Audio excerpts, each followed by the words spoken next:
So just last week, the DJI Osmo Action 3 got probably its biggest update, and I'm sure by now you've heard about it. It included things like HDR, video, and 10-bit color. But there is one feature of the new firmware update that no one seems to be talking about, and as an audio-based channel, for me, it was one of the most exciting new things that they introduced.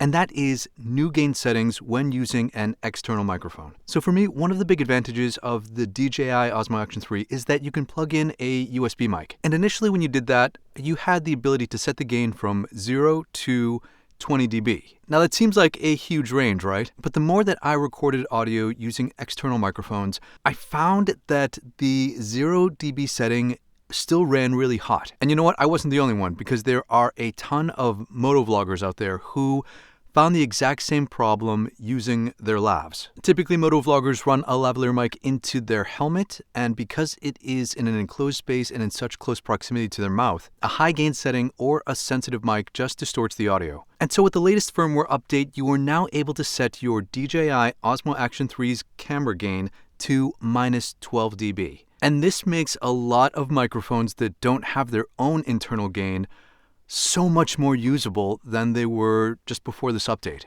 In fact, I am recording all of this audio on my DJI Osmo Action 3 using the Movo double mic UC, which is the USB-C version of the double mic with two capsules. And yeah, that is right here above my head. There you go, you can see that now.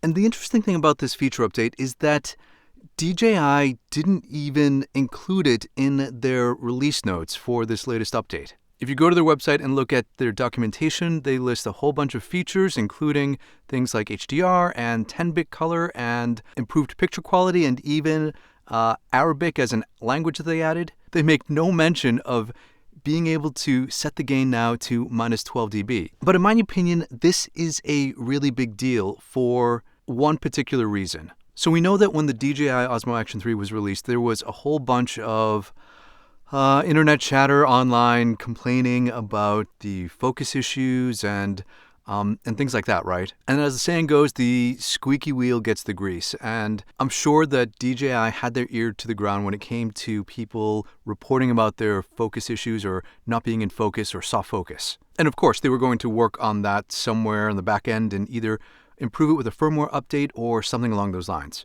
But there was another group of people, a really small demographic of audio enthusiasts and motovloggers, who found that the gain settings on the camera were just too hot. Now, I am not a motovlogger, but a lot of you are, and you wrote comments on some of my videos that what's the solution for attenuating my lavalier mic with the DJI Osmo Action 3?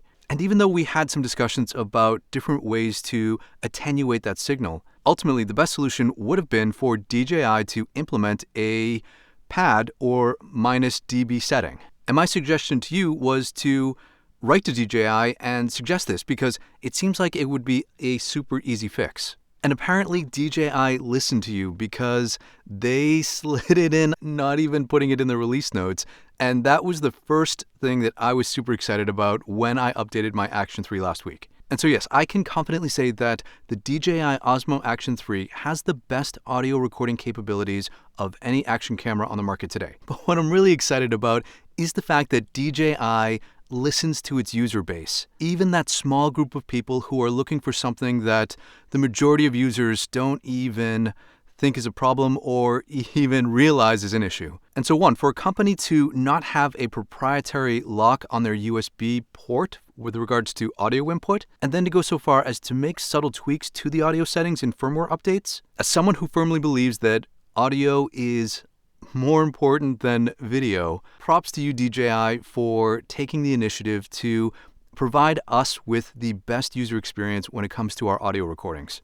And so yeah, if I can get this kind of audio quality with a like $70 or $80 mic plugged directly into the USB port of this camera, DJI, you have now just earned a user for life. So hopefully all of you out there, especially you motovloggers, are now enjoying your new audio gain settings. And if you have any questions, drop them down in the comments below. Even though I haven't published as many videos as I would like on this channel, I do read all the comments and I try to help as many of you as I can. So don't be afraid to ask your questions down in the comments below. Thanks for watching, and we'll talk again real soon.